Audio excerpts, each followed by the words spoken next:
I was into music in high school. I was one of those skater kids, and somehow a lot of left field music was happening in the skating community.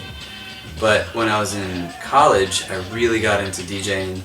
I was DJing a whole lot of events. I got into production, so I was going to record stores, flea markets, finding soul, rock, jazz, all kinds of stuff. The best feeling is if you walk in somewhere and you're not expecting it, someone has a record for $1 and you've been looking for it for 10 years. DJ Nightcrawler is me, and that's my alias when I DJ.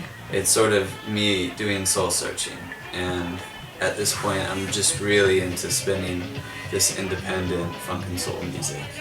I've had a party that I've been doing for about 7 years in DC called Moneytown, and it's every first Friday of the month.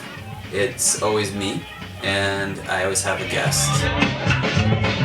Local soul music, to give an idea of how it sounded. At first it was very vocal oriented, vocal harmony, evolved throughout the 60s into funk. As you moved into the 70s, that's where DC started becoming a little more unique. A lot more percussive, heavy events. Moving into the late 70s when you have Straight Ahead, what's known as Go-Go. I thought there weren't a whole lot of records put out related to Washington, D.C. specifically. And it was very humbling and sort of like a kick in the face over time to learn how little I knew. But that also drove me to, because I knew, if with the work I was putting in, if I didn't know, I'm sure a lot of people my age also had no idea, and I think it's important. There was never a plan to do a book. That evolved once I had the humbling effect of understanding how much was out there.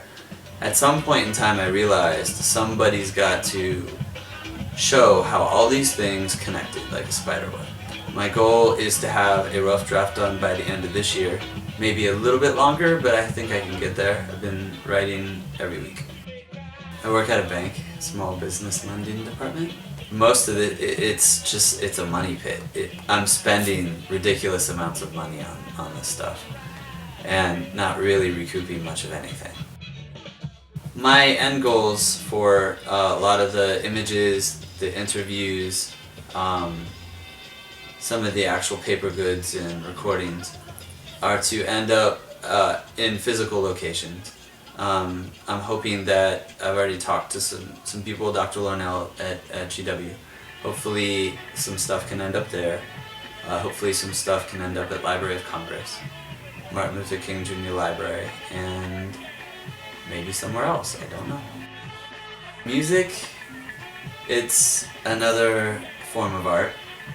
It's a way to tap into emotion and expression and social consciousness. You combine all those things and it's just very beautiful.